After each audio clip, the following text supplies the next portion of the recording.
Hi, everybody. Welcome, welcome. I am so excited to share with you all today.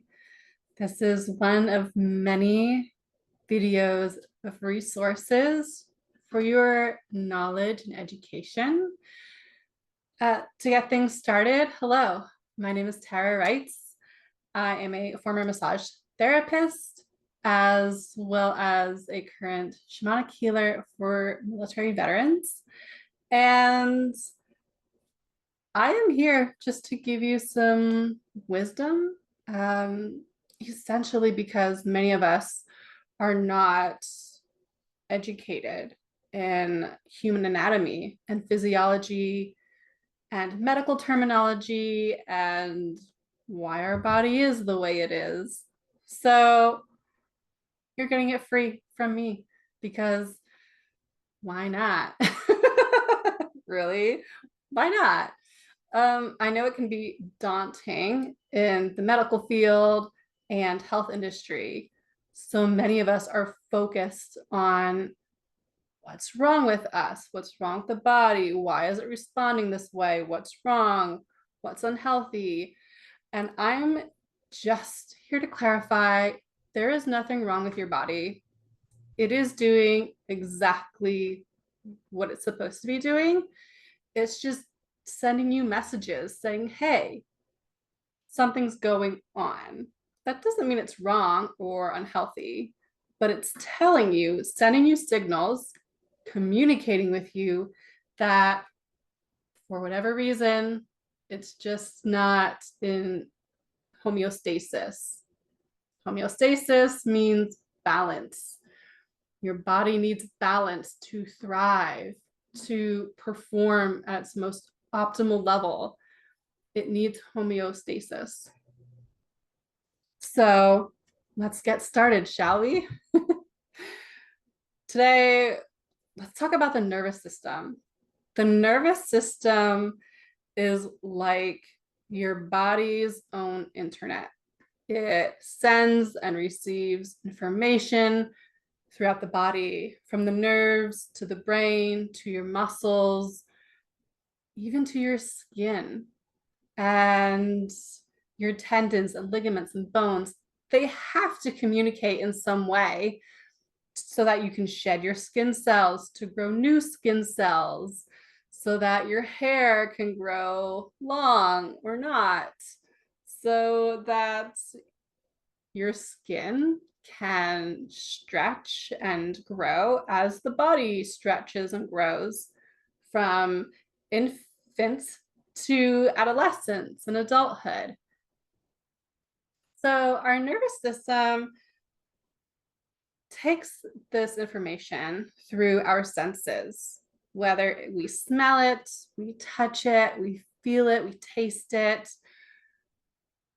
we hear it, okay? And the nervous system then triggers the various responses of the body, whether they're voluntary or involuntary, meaning we have control or we don't have control, except breathing.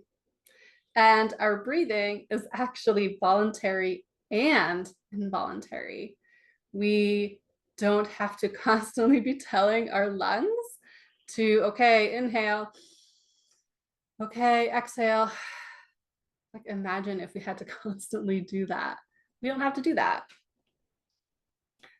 But at the same time, we also can control our breathing.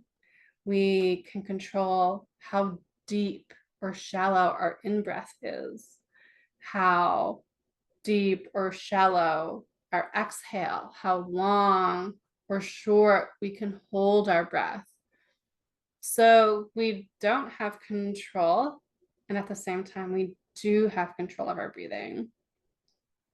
So the involuntary system is divided into three parts. You have your sympathetic nervous system, which is your fight, flight, freeze, and your parasympathetic nervous system, which is your rest and digest response.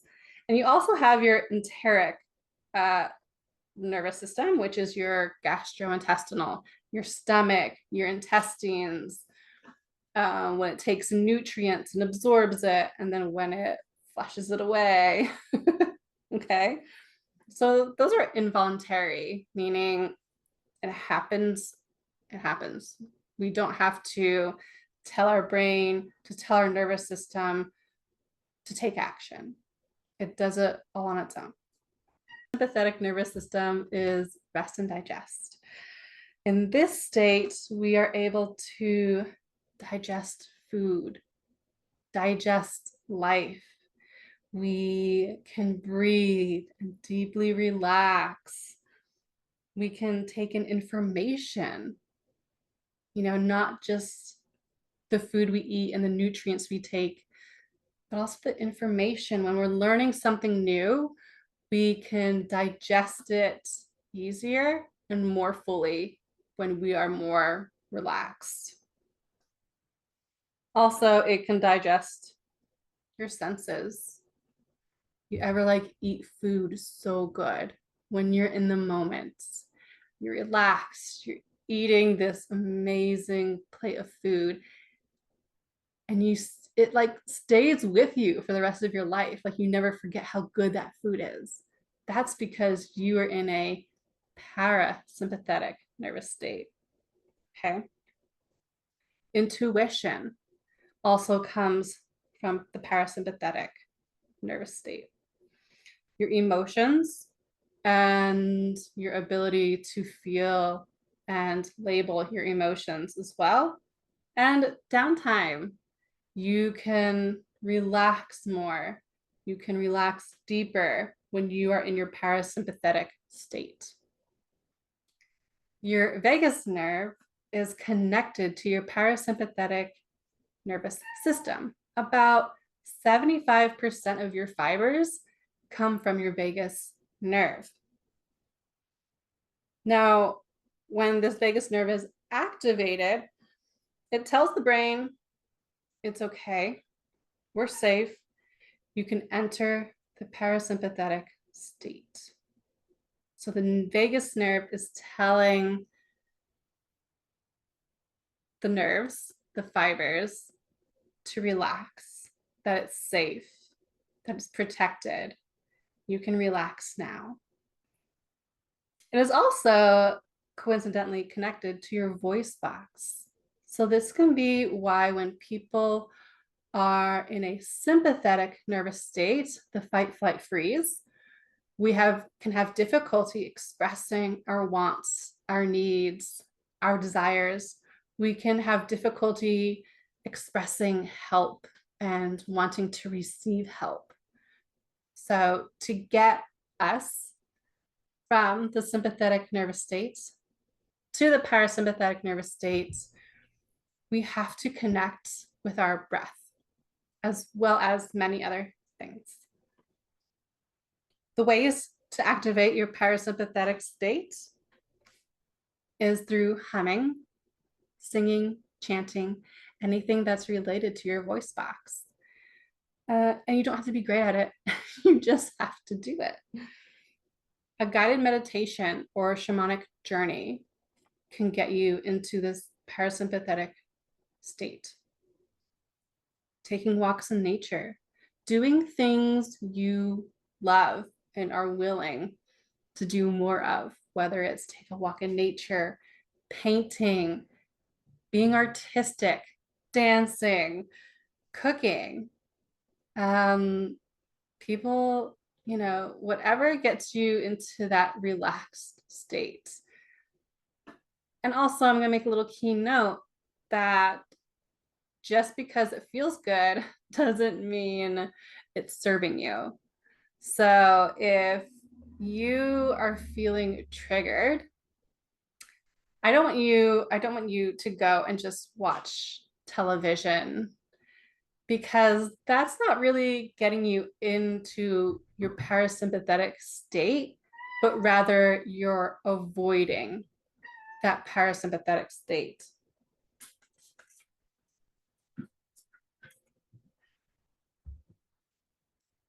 So when you are feeling triggered,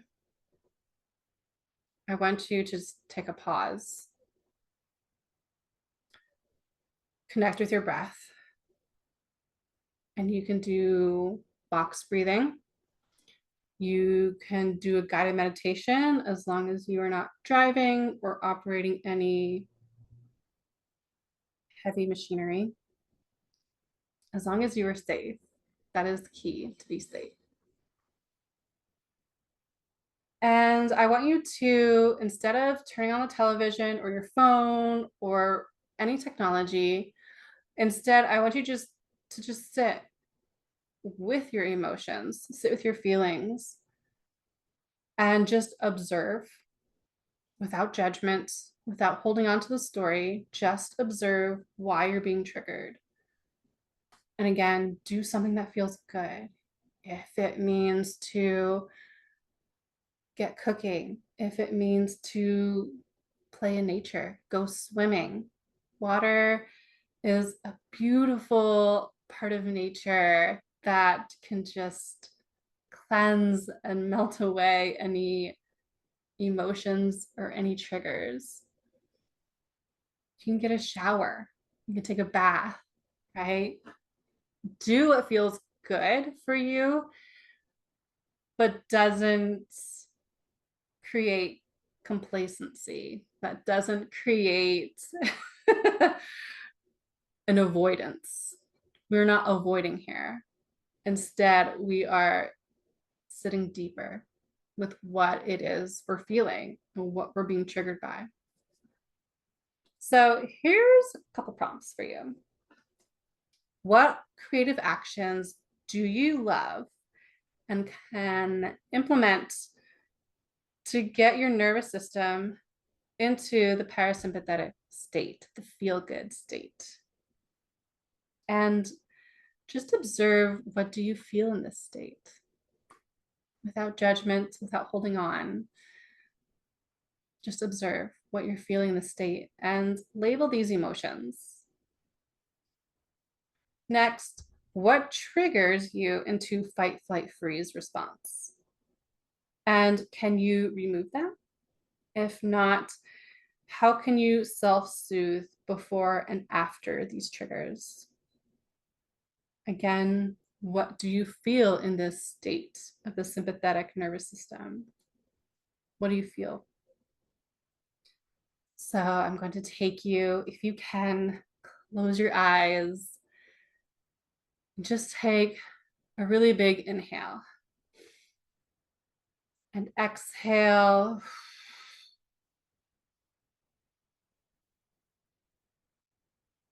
Take another inhale and exhale. And I want you to picture what feels good. What feels good to your nervous system, to your body.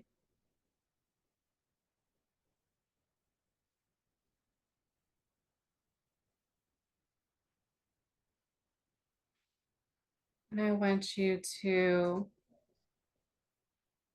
picture what triggers you into fight, flight, or freeze response. It could be anything. And notice how your body is responding. Is there tension? Do you collapse into your body? Do you feel anxious, panic? How do you hold your body when you are triggered? Knowing that you are safe here. We're not staying here for long.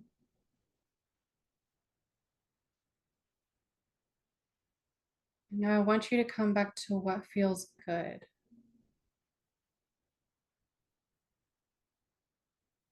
Come back to what feels good to your body, your mind, your heart.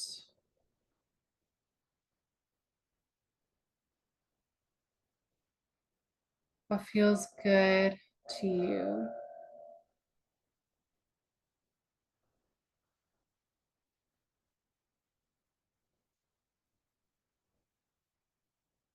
And I want you to open your eyes, knowing that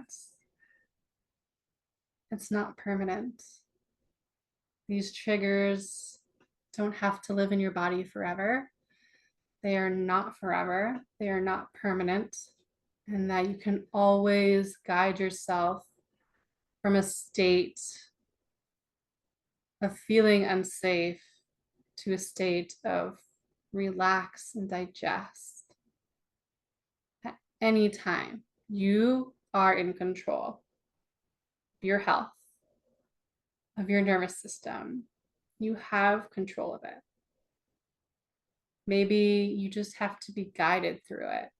And so you can always come back to this guide as a takeaway, as a key takeaway, and continue to practice entering the parasympathetic and the sympathetic response to get your body out of that hyper sympathetic state. I hope you all enjoy it, and I will see you again next time.